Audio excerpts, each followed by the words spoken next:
지난주에 잠깐 말씀드린 대로 우리가 예수님의 여제자들 중에 특별히 이제 막달라 마리아라는 여인에 대한 내용을 한번 생각해 보는 시간을 갖겠습니다.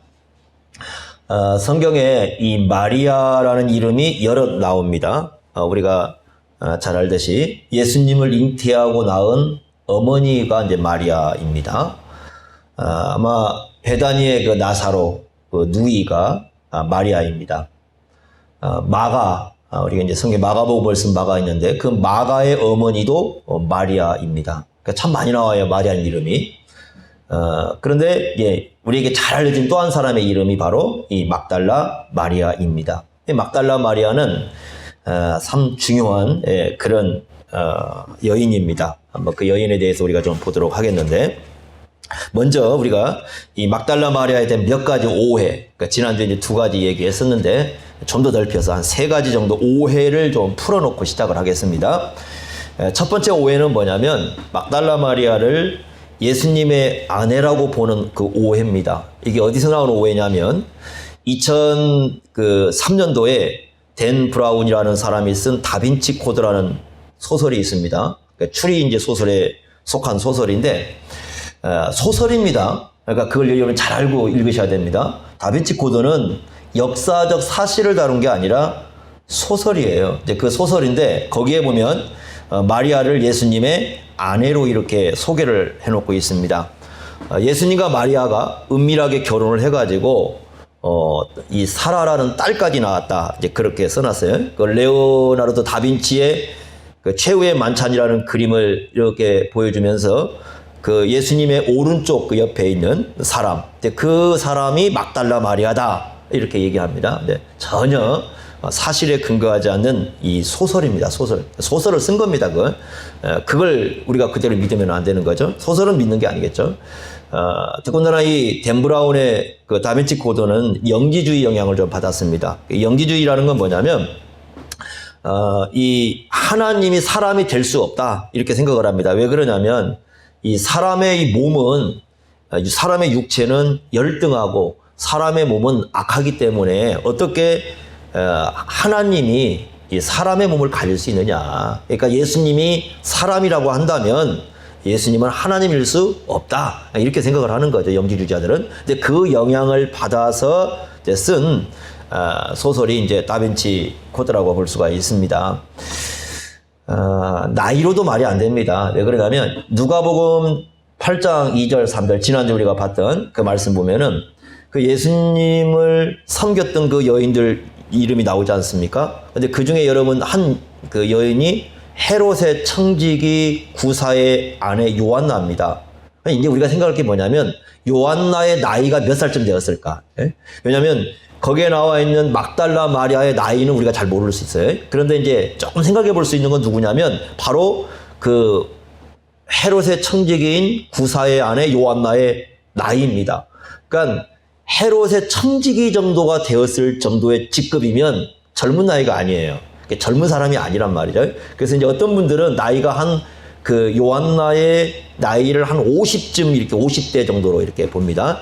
그런데 이제 그 이름을 기록할 때인데 이름을 기록하게 되면 나이 순으로 이제 기록할 때가 많아요. 그러면 만약에 이것도 그런다고 한다면 마리아는 그 요한나보다 훨씬 더 나이가 많을 거예요. 그러면 적어도 50대 초반 정도에서 이렇게 왔다 갔다 할 겁니다. 근데 그 정도 나이를 우리가 생각해 볼 수 있어요. 그러면 우리가 그렇게 생각을 해본다면 이 말이 또 안 되는 거죠. 그러니까 한마디로 말한다면 마리아가 예수님의 아내다라고 얘기하는 것은 소설입니다. 역사적 사실이 아닙니다.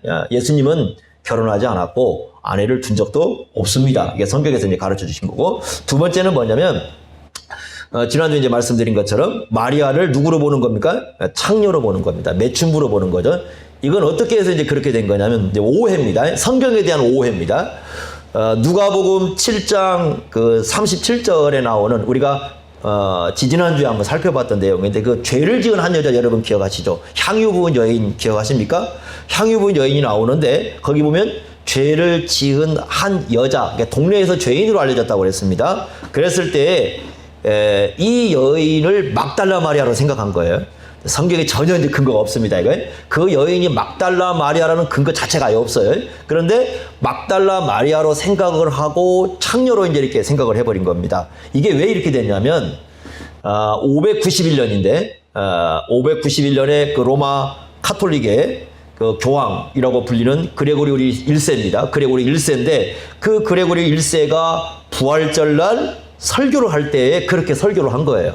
아주 오래된 얘기죠.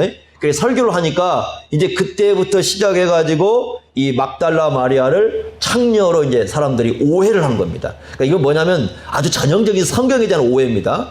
그러니까 잘못된 설교를 하다 보니 잘못된 지식에 근거하니까 이제 그 설교의 근거에서 뒷사람들이 계속해서 이제 그런 식으로 생각을 하는 겁니다. 근데 막달라 마리아는 성경에 창녀라는 얘기가 아예 자체가 존재하지 않습니다. 요게 이제 두 번째 오해입니다. 세 번째 오해는 뭐냐면 바로 방금 아까 말씀드린 것처럼 그 누가복음 7장에 나오는 향유 부은 여인을 막달라 마리아로 이해를 하는 것 요거 오해입니다. 아닙니다. 성경에 요것도 바로 누구 때문에 그렇게 된 거냐면 아까 말씀드린 그 교황 그레고리 1세가 그렇게 설교함으로 함으로써 그걸 막달라 마리아라고 규정을 지어버렸어요. 이제 그렇게 함으로써 지금까지 이렇게 내려온 아주 잘못된 오해고 또 이 영향을 미친 게 바로 뭐냐면 찬송가입니다.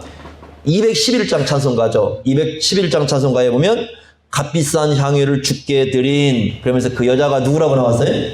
막달라 마리아라고 나왔어요. 그러면서 우리가 그 여자분을 본받자고 이렇게 나왔는데 이거 이제 미국에 원래 이걸 쓰신 분이 미국의 회중교회 목사님이십니다. 아주 오래된 목사입니다. 이게 1800년대에서 1888년도에 썼으니까 아주 오래된 거죠. 이분이 이제 설교를 하고 난 이후에 자기가 작사도 하고 작곡도 했습니다. 아주 전형적으로 설교를 잘못한 거죠. 성경을 오해를 한 거죠. 왜냐하면 거기 나와 있는 누가복음 7장에 나와 있는 그 여인은 막달라 마리아라는 근거가 아예 없습니다. 그런데 이제 또 어떤 오해를 하시는 분이 계시냐면 요한복음 12장에 보시면 그 나사로의 동생 마리아가 나오죠. 그 나사로의 동생 마리아나가 예수님께 향유를 부은 사건이 나오죠. 그러니까 또 개신교 목사님들 중에서는 누가복음 7장에 나오는 그 향유를 부은 여인을 바로 그 나사로의 동생 마리아로 얘기하시는 분들이 계세요. 그것도 안 맞아요. 그것도 아닙니다. 왜냐하면 전혀 다릅니다. 전혀 달라요. 그러니까 분위기가 완전히 다릅니다. 그러니까 향유 부은 사건이 성경에 두 번 있었다고 봐야 돼요. 그러니까 한 번, 요쪽에 한 번 있었고, 요 분은 누군지 모릅니다. 그러니까 죄인이, 누가복음 7장에 죄인이라고 얘기하는 이 여인은 누군지 몰라요. 그런데 향유를 한번 부은 사건이 있었고, 그 다음에 이제 요한복음 12장에 예수님이 십자가를 지시기 전에 이 향유를 부은 마리아. 근데 그 마리아는 막달라 마리아가 아니에요. 나사로의 동생 마리아입니다. 그러니까 성경에 마리아가 여러 나오고 또 이 어떤 사건은 이 두 번 정도 이렇게 다른 사건인데 나오는 걸 이런 것이 있다 보니까 사람들이 성경을 읽을 때 헷갈리는 거예요. 헷갈리다 보니까 어떻게 하느냐, 그냥 막 이름을 갖다 이렇게 붙여가지고 막 이렇게 얘기하는 경우가 있습니다. 그러니까 요 세 가지가 다 오해입니다. 그러니까 예수님의 아내라는 것도 오해고, 창이라는 것도 오해고, 세 번째 향유 부은 여인이 막달라 마리아라는 것도 오해입니다. 그러면 성경에 나와 있는 막달라 마리아는 어떤 여인이냐? 우리가 누가복음 8장 2절에 나온 것처럼 뭐라고 되어 있습니까? 7 귀신이 나간 자라고 되어 있습니다. 7 귀신이 나간 자예요. 그러니까 7 귀신에 사로잡혀 있었다가 예수님에 의해서 고침받은 여인이다, 이렇게 우리가 이해할 수 있는데, 여러분 옛날에 귀신 들렸다 그러면 뭐라고 얘기합니까? 우리가 미쳤다 그러잖아요. 동네에서 우리 미친 사람 그렇게 부르면 어떤 사람이 되게 귀신 들린 것 같이 살아가는 사람을 미친 사람. 그러면 미친 사람이라는 건 뭐겠습니까? 몸도 정신도 정상적이지 않는 그런 사람이죠. 근데 이 여인은, 막달라 마리아라는 이 여인은 그야말로 악한 영들, 7이라는 말은 꼭 7 귀신이 들어갔다는 얘기가 아닙니다. 7이라는 숫자는 그렇게 보기보다는 오히려 그 뭐라고 할까요? 그 아주 강력한 그러한 그 악한 영들에 의해서 사로잡혀 있었다. 이제 그렇게 보는 것이 훨씬 좋습니다. 그러면 옛날에 이렇게 이제 그 아주 강력한 악한 영들의 영향을 받은 사람은 사실 이 쇠사슬에 묶어 놓기도 했었어요. 제가 그 어릴 때 그 외가에 한 번씩 이렇게 놀러를 간 적이 있는데 놀러를 갔다가 그 외가 뒷집에 이렇게 집이 하나가 있습니다. 그럼 제가 이제 그 갔다가 그 이 집을 이렇게 갑니다. 가는데 거기서 이제 이렇게 들어가 보면 꼭 이 문이 여러 개가 있는데 맨 이 마지막 제 문이 그 마지막 문을 꽉 잠가놨어요. 저가 사람이 있는 줄 몰랐습니다, 거기를. 그런데 어느 날 누가 그 문을 열었어요. 예, 이렇게 딱 열었는데 사람이 하나가 나오는 겁니다. 나올 수는 없는데 사람이 그 문턱까지 나와요. 보니까 머리는 아예 그냥 이렇게 쫙 길러가지고 뭐 수염도 있고, 근데 보니까 이 손하고 발을 다 묶어놨어요. 그게 보니까는 그 남자분인데, 우리가 말하면 옛날에 귀신 들려요. 그 너무나 이제 그런 그 악한 영에 사로잡혀 있으니까 아예 그냥 쇠사슬을 묶어가지고 밖으로 나올 수 없도록, 제가 이제 그 모습을 저는 보고는 깜짝 놀랐습니다. 그 방을. 그리고 나서는 그 방을 들어가지 못했어요. 그 다음에 그 방이 어느 순간에 갔더니 사람이 없더라고요. 근데 사람이 없어도 못 들어가겠다고 그 방을 갔다가 한번 이게 보고 나니까 그런 것들을 본 적이 있는데 그 쇠사슬에 묶여서 그렇게 이제 지내기도 합니다. 그러니까 이 여인은 막달라 마리아는 이제 그런 상황까지는 아닐 수 있습니다. 근데 아마 이제 보통 사람과는 물론 다르겠죠. 그 눈을 바라봤을 때 압니다. 그러니까 눈을 바라보게 되면 만약에 7 귀신이 들렸다면 이 여인은 폐인처럼 살았을 것이고 그 눈을 바라봤을 때 사람들이 봤다면 아마 두려움을 느꼈을 수도 있습니다. 그러니까 그런 여인인 거죠. 그러니까 이렇게 언제부터 이렇게 된지 아무도 모릅니다. 그리고 성경에 나와 있질 않아요. 어떻게 이 악한 귀신에서 예수님 쫓아냈는지 어떤 삶을 살았는지 전혀 나오진 않아요. 그런데 이 여인을 예수님이 만나서 이 여인에게 있었던 그 악한 귀신들을 쫓아내 주시고 예수님께서 고쳐주신 겁니다. 그야말로 예수님의 은혜를 누린 거죠. 이것이 성경에서 우리에게 얘기해 주는 겁니다. 그리고 아마 어느 정도 좀 부유한 여인이었던 것 같아요. 어떤 분들은 이 여인이 남편이 죽은 과부였을 것으로 봅니다. 그럴 수도 있어요. 아마 성경에 이제 그럴 가능성도 있는데 성경 정확히 나오진 않습니다. 그런데 이 여인이 어느 정도 부를 가지고 있었기 때문에 예수님께서 지난주에 말씀드린 것처럼 이 전도 여행을 할 때 함께 하면서 후원을 해주고 돌봐주는 그런 역할을 감당한 것을 우리가 볼 수가 있습니다. 그러니까 이 여자는 예수님의 그야말로 은혜에 의해서 구원을 받았고 그 은혜에 대해서 감사하는 삶을 살아가는 여인이었습니다. 자, 그런데 이 여인에게서 우리가 볼 수 있는 정말 예수님의 은혜를 누렸다라는 것을 볼 수 있는 두 가지 이제 아주 큰 이제 증거가 이 여인의 삶에 있습니다. 그 증거를 우리가 보겠습니다. 첫째는 뭐냐면 이 여인은 정말 끝까지 예수님을 사랑했던 그런 여인으로 우리가 이해할 수가 있습니다. 이 점이 굉장히 중요합니다. 예수님께서 십자가 이 처형 판결을 받습니다. 그리고 나서 예수님께서 이제 십자가를 지기 위해서 올라가지 않습니까? 십자가를 지러 올라갈 때 그 뒤에서 그 따라오는 이 여인들이 있었습니다. 그 여인들 중에서 보면 막 가슴을 치면서 울면서 따라오는 그 여인이 있었습니다. 그 여자들 그룹에 이 막달라 마리아가 분명히 있었을 것입니다. 요한복음 19장 한번 25절을 한번 보십시오. 25절에 보시면 이렇게 말씀을 합니다. 예수님의 십자가 곁에입니다. 보십시오. 이렇게 말씀했습니다. 예수님의 십자가 곁에는 그 어머니 마리아죠. 이모와 글로바의 아내 마리아와 그 다음에 누가 서 있어요? 막달라 마리아가 서 있습니다. 자, 예수님이 십자가에 죽으실 때까지 끝까지 예수님의 십자가를 목격하고 있는 여인이 누구예요? 막달라 마리아입니다. 막달라 마리아는 다 예수님의 제자들 중에 거의 다 떠났죠. 그죠? 예수님의 남자 제자들은, 예수님을 따랐던 남자 제자들은 거의 다 예수님을 떠나서 도망을 쳐버렸습니다. 그런데 마지막까지 예수님이 십자가에서 마지막 죽을 때까지 모든 이 십자가 처형을 마칠 때까지 끝까지 예수님의 곁을 떠나지 않고 예수님 옆에 있었던 여인이 바로 누구냐면 막달라 마리아입니다. 그런데 예수님이 십자가에 죽으셨어요. 자, 그 다음에 그렇게 됐는데, 자, 그 다음에 다 돌아갔습니다. 예수님의 이제 함께 옆에 있었던 사람들도 다 돌아갔어요. 막 예수님의 어머니도 마리아도 돌아갔을 것이고, 또 아마 그 밑에 이제 요한이라는 사람도 돌아갔을 거예요. 다 돌아갔습니다. 그런데 끝까지 다 돌아갔음에도 불구하고 마지막까지 끝까지 그 자리에 남아있는 여인들이 또 있었습니다.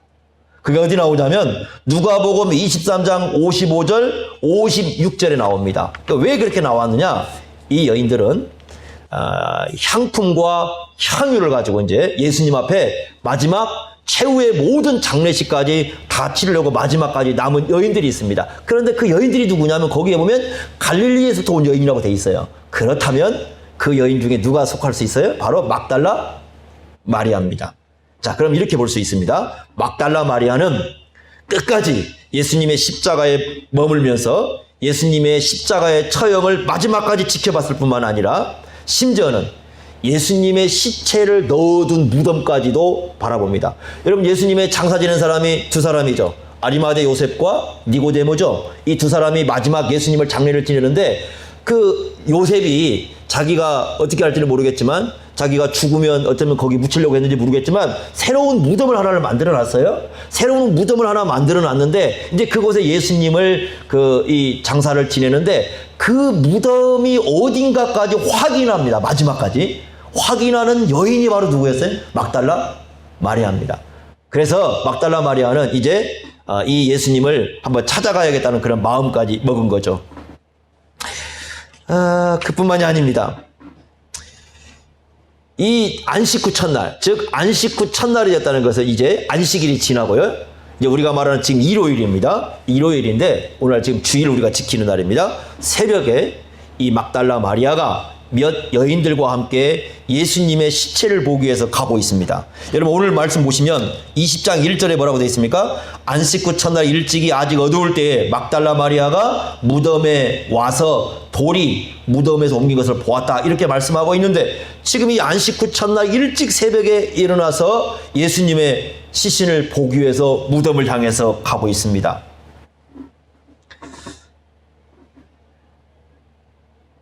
사람이요, 죽고 나지 않습니까? 살아있을 때는, 보통 이게 살아있을 때는 가까이 지내는 사람들도요, 사람이 시체가 되면 가까이 안 하려고 합니다. 아무리 사랑하는 사람도요, 아무리 가까이 지내는 사람들은요, 사람의 영혼이 떠나서 죽은 시체가 되어 있으면 그 시체를 찾아가는 것을 꺼려 합니다. 그리고 더군다나 여러분 생각해 보십시오. 이게 지금 어딘지는 모르겠지만 어디 동산 어느 쪽에 지금 바위로 판 무덤이라고 하지만 그곳에 사람이 죽은 자리인데 그 묘지를 향해서 이 여인이 새벽에 간다는 것은 쉬운 일이 아닙니다. 그거 여러분 할 수 있겠습니까?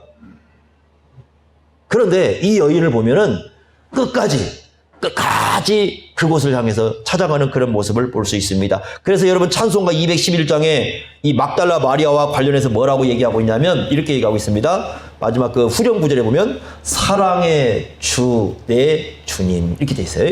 사랑의 주 내 주님. 요건 좀 합당해 보인 것 같아요. 그러니까 막달라 마리아라 향유를 부었다는 것은 합당하지 않지만 막달라 마리아가 예수님을 향해서 사랑의 주님이라고 고백했던 것은 이것은 사실이라고 우리가 볼 수가 있습니다. 그래서 첫 번째로 우리가 막달라 마리아에 대해서 결론을 내릴 수 있는 것은 이겁니다. 막달라 마리아는 예수님을 향한 사랑을 끝까지 버리지 않았다는 겁니다.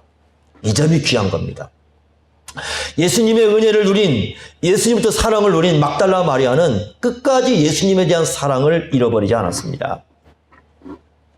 우리가 예수님을 믿고 따른다고 했을 때 여러분 예수님을 믿고 따른다고 하는 가장 중요한 고백이 바로 뭐냐면 우리가 예수님을 사랑한다는 겁니다. 예수님을 사랑한다는 겁니다. 기독교인이 누구냐? 예수님을 사랑하는 사람들입니다. 베드로전서 1장 8절에 이렇게 말씀했습니다. 그 당시에 예수 믿는 사람들이 곳곳에 흩어져 살고 있었습니다. 나그네로 살고 있었습니다. 그때 베드로는 이렇게 얘기합니다. 너희가 곳곳에 흩어져서 나그네로 살고 있지만 그러면서 너희가 예수를 보지 못하였지만 그러니까 대부분 사람들은 베드로 당시에도 예수님을 본 적이 없습니다. 그런데 뭐라고 말씀하느냐? 너희가 예수를 사랑한다. 너희들이 곳곳에 흩어져서 살고 있지만 예수님을 사랑하고 있구나. 예수 믿는 사람들이요, 삶의 장소가 다 다릅니다. 저와 여러분들 다 다르게 살아갑니다. 여러분들이 오늘 예배를 마치고 돌아가면 여러분들이 서 있는 자리가 달라요. 전주에서 어떤 분들은 이곳, 어떤 분들은 저곳 다 흩어져 살아갑니다. 이 땅에 예수 믿는 수많은 사람들이 있습니다. 이 세계에 예수 믿는 사람 수많은 사람들이 있습니다. 어쩌면 그들은 6일 동안 살아가는 삶이 다 달라요. 일하는 것이 다르고 만나는 사람이 다르고 다 다를 것입니다. 그러나 모든 예수 믿는 사람이라면 공통적인 것이 하나가 있습니다. 예수를 어떻게 합니까? 사랑한다는 겁니다. 그것은 100명이면 100명, 1000명이면 1000명, 10,000명이면 10,000명, 예수를 믿는 사람이라면 모두가 다 고백하는 내용입니다. 내가 예수를 사랑합니다. 거듭난 사람들은 예수님을 사랑합니다. 요한복음 14장 15절에 예수님께서 요한복음 14장을 보시면 계속해서 강조합니다. 너희가 나를 사랑하면, 너희가 나를 사랑하면, 너희가 나를 사랑하면. 예수님을 믿는다는 건 뭐냐? 예수님을 사랑하는 것이라고 가르쳐 줍니다. 이 점이 굉장히 중요한 거죠. 그러니까 마리아가요, 예수님을 진정으로 믿었다는 증거는 뭐냐면 끝까지 예수님을 사랑하는 삶의 증거를 가지고 있었다는 겁니다. 오늘날 우리가 예수님을 믿는다면 똑같습니다.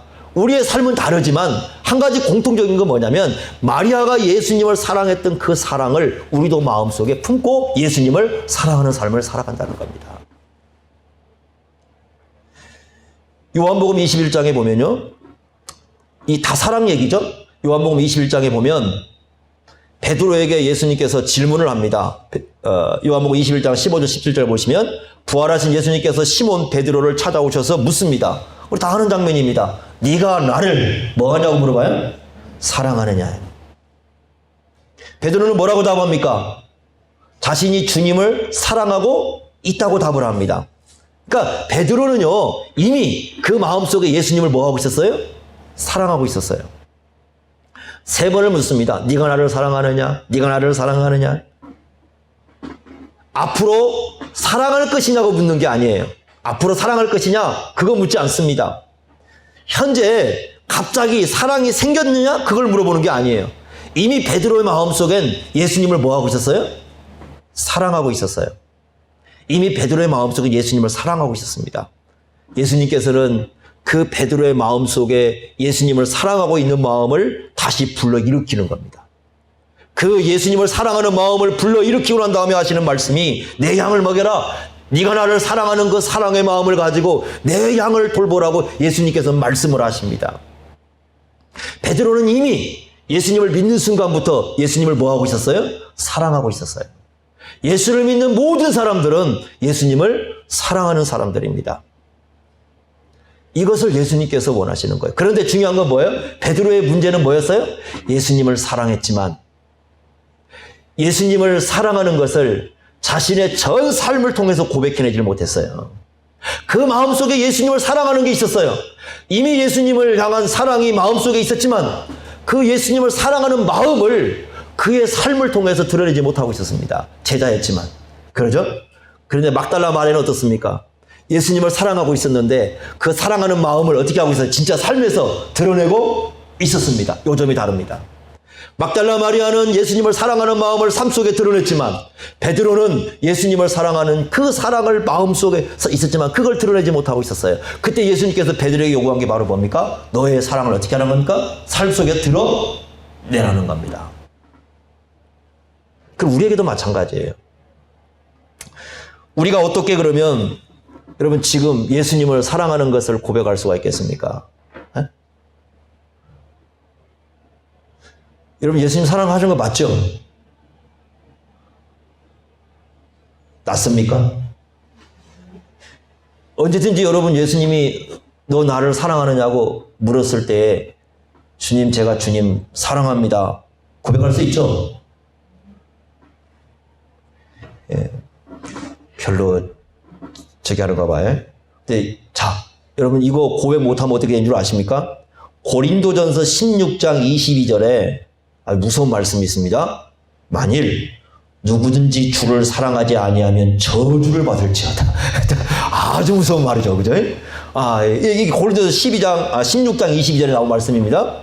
만일 누구든지 주를 사랑하지 않는 자는 저주를 받을지어다. 자, 이제 우리 저주 안 받으려면 예수님 사랑합니다. 우리 고백할 수 있는 거잖아요. 그러면 이제 중요한 건 뭐냐면 진짜 우리가 주님을 사랑하는 증거가 뭘까? 성경에서는 세 가지를 얘기해 줍니다. 요한복음에 잠깐 우리 보겠습니다. 요한복음 14장 한번 가보십시오. 요한복음 14장 15절 한번 보세요.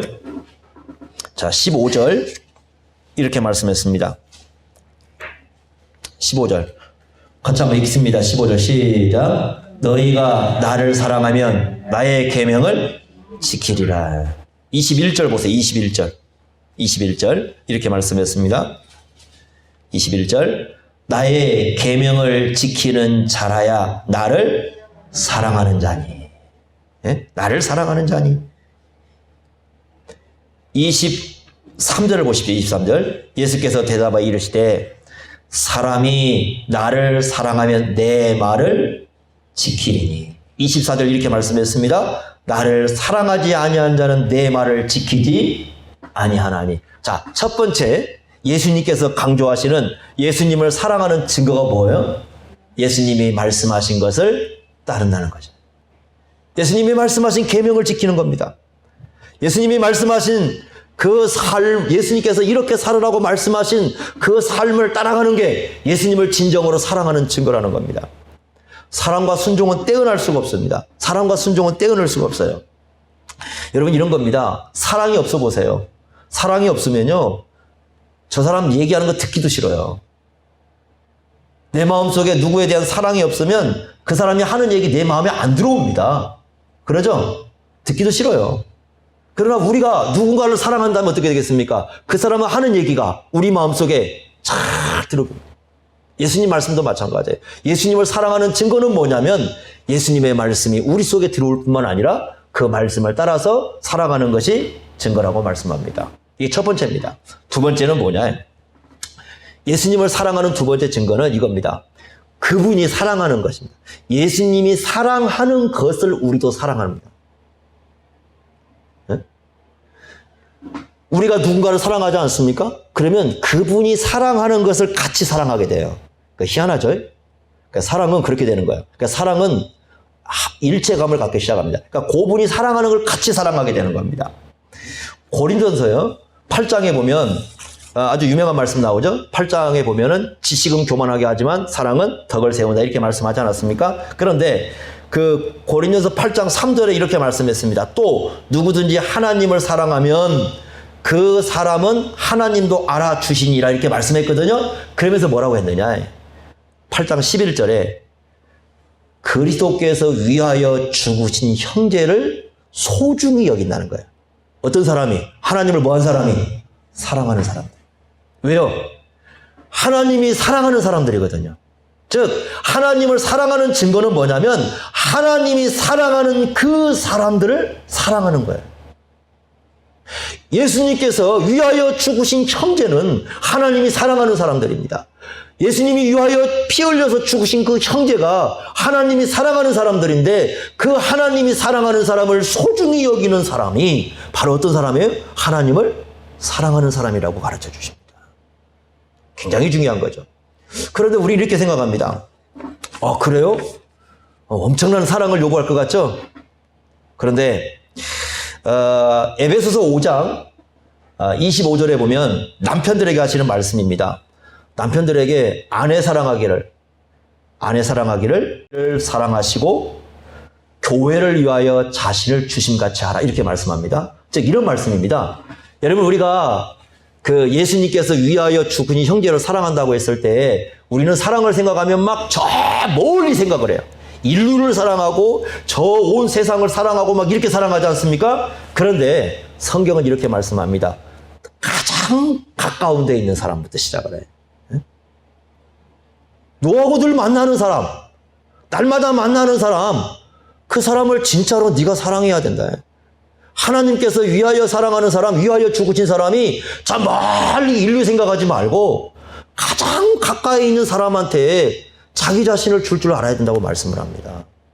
굉장히 중요한 겁니다. 최근에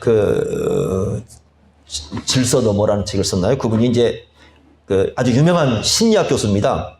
그 하버드 대학교에서 이제 하버드 대학교에서 그 심리학 교수로 재직을 했고, 지금은 이제 그 캐나다 토론토 대학교에서 그 심리학 교수로 계시는 조던 피터슨이라는 분입니다. 이분이 뭐 신앙이 있는지는 몰라요. 근데 그분이 쓴 책 중에 12가지 인생의 법칙이라는 게 있습니다. 아주 중요한 책인데, 이 책은 그 많은 그 젊은이들에게 도전을 주었던 책입니다. 그래서 이 12가지 인생의 법칙을 얘기하면서 질질 짜는 사람이 있어요. 인생에 대해서. 막 인생, 이런 사람들에게 아주 강력한 도전을 합니다. 그 중에 보면 12가지 내용이 나오는데 몇 가지 참 의미 있는 게 있어요. 그래서 한번 보면 이런 얘기 있습니다. 너를 비교할 때 다른 사람과 비교하지 말고 어제 너하고만 비교하라. 이런 얘기. 이게 하나 중요한 법칙을 알고 있는데, 다른 사람하고 비교하지 말고 어제의 너와 비교를 하라. 남과 비교하면 자기가 비참해지거나 아니면 교만해진다. 자기가 남보다 조금 괜찮은 게 있으면 교만해지고 남보다 못한 거 있으면 비참해진다. 그것이 중요한 게 아니다. 어제보다 오늘 내가 한 단계 더 나아졌는가, 그걸 생각하라. 그 아주 중요한 교훈이죠. 아주 의미가 있습니다. 그래서 또 이런 얘기를 합니다. 길에서 고양이를 마주치면 쓰다듬어 주어라. 그게 뭔 얘기냐면, 삶이 얼마나 경이로운가를 느끼지 못한 사람은 이 삶을 소중하게 여기지 못한다는 거예요. 그래서 날마다의 삶을 살면서 우리가 이 살아가는 삶이라는 것이, 우리가 만나는 생명이라는 것이 얼마나 경이로운 존재인가를 늘 느껴야 된다는 겁니다. 자, 근데 이제 이 중에 하나 아주 중요한 이런 얘기가 있습니다. 세상을 탓하기 전에 네 방부터 정리하라. 아주 굉장히 좋은, 이게 엄청난 얘기입니다. 이분은요, 이걸 논리적으로, 철학적으로 글을 써놨어요. 그럼 쉽게 썼지 얘기하지만. 그래서 세상을 탓하기 전에 내 방부터 정리하라. 세상에 대해서 어떤 의견을 표출하려면 최소한 네가 할 일을 하고 해라. 네가 할 일, 다시 말하면 네가 가지고 있는 방 하나를 청소도 못하는 사람이 세상에 대해서 무슨 얘기를 할 수 있다고 큰 소리를 치느냐, 뭐 그런 얘기입니다. 막 이 내용상. 근데 뭐냐면 가장 가까이 있는 자기 방부터 치우는 사람. 근데 이분이 참 제일 중요한 얘기를 합니다. 자기 방을 정리하는 사람이 아무것도 아닌 것 같은데, 그분은 이렇게 얘기합니다. 자기 방을 정리할 줄 아는 사람은 위대한 정신을 가지고 있는 사람이다. 그 말이 무슨 말이냐면, 위대한 정신을 가지고 있는 사람은 자기의 삶을 혐오하지도 않고 하나님을 원망하지도 않는다고 글을 써놓습니다. 제가 이분이 신앙인인지 조금 그런 이제 생각이 되어지는 부분인데, 그러니까 자기 방을 정리할 줄 아는 사람은 적어도 이제 자기의 어떤 책임을 질 줄 아는 사람인데, 그 사람은 자기 삶을 혐오하지 않는다는 거예요. 되게 자기 삶을 혐오하는 사람은 자기 방도 정리를 안 하는 사람이라는 겁니다. 하나님을 원망하는 사람 특징이 뭐냐면 최소한 자기 방도 정리 안 하는 사람이라는 거예요. 의미가 있죠? 그런데 이 얘기를 뒤집어보면 이런 겁니다. 가장 가까운 데서부터. 네? 그러니까 인생에 대한 조언을 하기 위한 굉장히 중요한 의미를 했습니다. 우리는 사랑을 생각할 때 멀리 생각을 합니다. 크게 생각합니다. 아니라는 겁니다. 우리가 만나는 사람, 내게 가까이 있는 사람부터 진정으로 하나님께서 사랑한, 예수님께서 위하여 주신 그 생명을 존귀하게 여기라는 겁니다. 이게요, 바로 예수님을 사랑하는 두 번째 증거입니다. 세 번째는 뭐냐? 베드로에게 한 얘기입니다. 베드로에게 뭘 묻습니까? 네가 나를 사랑하느냐? 네가 나를 사랑하느냐? 이걸 묻지 않습니까? 그리고 나서 뭐라고 말씀해요? 내 양을 먹이라고 말씀합니다. 즉 예수님을 사랑하는 사람의 특징은 주님께서 우리에게 맡겨주신 그 사명을 끝까지 감당할 줄 아는 신실한 마음을 갖고 있다는 거예요. 굉장히 중요한 부분이죠. 이 세 가지를 놓고 한번 우리 질문해 봅시다. 예수님 사랑합니까? 예수님 사랑하기 때문에 이런 삶을 살아갑니까? 우리가 다른 것 때문에 그렇게 하는 게 아니에요. 우리가 신앙생활을 한다는 것은, 여러분, 신앙생활을 한다는 것은 누구에겐가 우리가 잘 보이기 위한 게 아니에요. 사람들에게 잘 보이기 위해서 신앙생활 하는 거 아닙니다. 신앙생활 했더니 무슨 벼락부자가 되는 것도 아니에요. 신앙생활을 하면 세상에서 뭐 성공하는 것도 아니에요. 우리가 신앙생활하는 가장 근본적인 목적은, 근본적인 동기는, 근본적인 이유는 하나입니다. 우리가 누굴 사랑하기 때문이에요? 예수 사랑하기 때문에. 예수 사랑하기 때문에. 왜 예배드립니까? 예수 사랑하기 때문입니다. 왜 우리는 봉사합니까? 예수 사랑하기 때문이에요. 왜 우리는 직분 감당합니까? 예수 사랑하기 때문이에요. 왜 우리는 기도합니까? 예수 사랑하기 때문입니다. 왜 우리는 전도합니까? 예수 사랑하기 때문에. 다른 이유 없습니다. 이게 굉장히 중요한 겁니다. 자, 그 다음에 이제 짤막하게 우리 하나만 더 보겠는데, 여러분, 부활하신 예수님을 가장 처음 목격한 사람이 누구겠어요?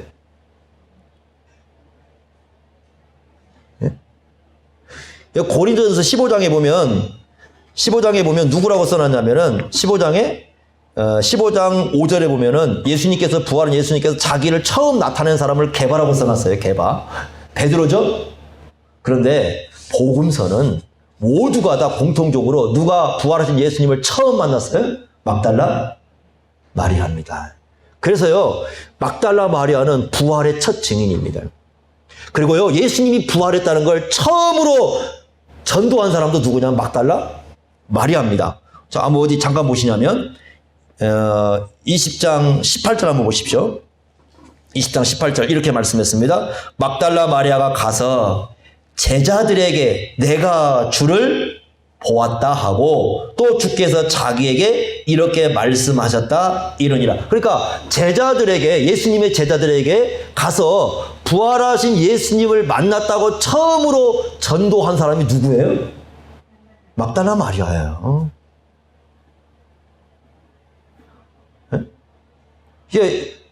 근데 이게 참 의미가 있는 게 뭐냐면요, 이 당시에는 여자분들은 증인으로 안 세워요. 법정에서는 여자분들의 증인은 무효입니다. 여자분들 기분 나쁘겠지만 1세기는 그랬어요. 그러니까 지금 태어나신 건 굉장히 좋은 일입니다. 그러니까 그 당시에 태어났을 때는 여자분들이 법정에 가면 증인으로서 증언을 하면 아무것도 안 믿습니다. 못 서게 안 세웁니다. 아예 세우지 않습니다. 그런데 성경은 여인들을 존중해 줍니다. 그리고 그걸 사실로 받아들입니다. 막달라 마리아가 여인 아닙니까? 예수님을 만났다는 이 증언을 그대로 받아들여서 성경에 기록해 놓고 이 여인의 증언이야말로 사실이라고 우리에게 알려주고 있습니다. 그럼 이 여인이 그 이후에 어떻게 살았는가? 자, 이 막달라 마리아에 대한 제가 이제 가장 궁금한 사람이 두 사람이 있어요. 하나는 누구냐면 요 여인은 요 막달라 마리아하고 또 한 사람이 누구냐면 예수님께 진짜 향유를 부은 베다니의 마리아입니다. 이상하게 그 마리아는 요한복음 12장에 나오는 그 세 가족 아닙니까? 누굽니까? 나사로하고 그다음에 마르다하고 마리아잖아요. 예수님의 십자가 현장에 나타날 것 같은데 안 나타나요. 모를 리가 없을 건데 나타나질 않습니다. 또 부활하신 예수님을 만났다라는 기록도 아예 없어요. 근데 막달라 마리아도 정말 이 성경에 보면 복음서에 너무도 중요한 여인인데 그 이후의 삶에 대해서는 전혀 나오질 않아요. 단지 이제 하나 힌트가 있는 건 뭐냐면 사도행전 1장 13절 14절에 성령 오순절 성령 임하기 전에 이 모여서 한 기도하는 팀이 나오는데 거기 보면 여자들 그룹이 나와요. 아마 거기에 속해 있지 않을까라는 생각은 좀 하지만 전혀 나오질 않습니다. 그럼에도 불구하고요, 요한복음에 이 여인들의 이야기가 기록되었다는 건 이렇습니다. 만약에 막달라 마리아나 그 베다니의 마리아가 잘못된 삶을 살았다면, 다시 말하면 나중에 예수님에 대한 믿음을 부정하거나 예수님에 대해서 올바른 길을 가지 않았다면 분명히 성경에 기록되지 않았을 겁니다. 요한복음에 기록됐다는 것은 이 요한복음이 기록된 것이 거의 한 90년쯤 되거든요. 주 한 90년쯤 되니까. 그럼 예수님께서 십자가에 못 박혀 죽으신 것이 29년에서 30년이거든요. 그럼 90년이면 한 60년 정도 지났잖아요. 그러면 그 이후까지도 이 여인들을 기록하고 있다는 건 무슨 뜻이냐면 그 당시 성도들에게 이 두 여인의 이 행적이 알려져 어느 정도 있다는 겁니다. 어떤 사람들로 알려졌겠어요? 아주 신실하게 주님을 섬기고 살아가는 여인들로 분명히 알려져 있었을 거라는 겁니다. 그런데 이후에 기록되지 않습니다. 진짜요. 이 여인들은 세상의 병에나 세상에서 이름 나는 거나 아무 관심이 없는 사람들이에요. 오직 이 여인들의 생을 보면, 이후의 생을 보면 부활하신 예수님을 만난 여인들로서 자신들의 삶을 주님 앞에 드리는 그런 불꽃 같은 생을 이 땅에서 살았을 거예요. 그러나 세상 사람들에게는 이 세상 사람들에게 이름을 내거나 세상에서 성공을 어떤 바란다거나 세상에서 뭐가 된다거나 여기에 대해서는 큰 관심이 없었을 거예요. 오로지 이 여인들은 예수님을 사랑하는 마음으로 부활하신 예수님을 증언하는 삶을 자신의 삶 속에서 살아갔을 것으로 보여집니다. 물론 전승은 있어요. 어떤 전승이 있냐면 막달라 마리아가 나중에 그 예수님의 어머니 마리아하고 요한하고 에베소로 가서 그 에베소에서 복음을 전하는 삶을 끝까지 살았다는 어떤 그런 전승은 있어요. 또 베다니의 그 마리아도요. 마리아까지 갔는지는 몰라요. 근데 그 오라비, 무덤 속에 살아난 오라비는 나중에 그 바나바의 고향인 구브로로 가가지고 거기에서 지금 이제 그 무덤도 있다고 그래요. 그곳에 가서 신실하게 또 거기서 예수님을 증언하는 삶을 살았다고 그렇게 전승은 되고 있습니다만 성경에는 아예 기록이 없습니다.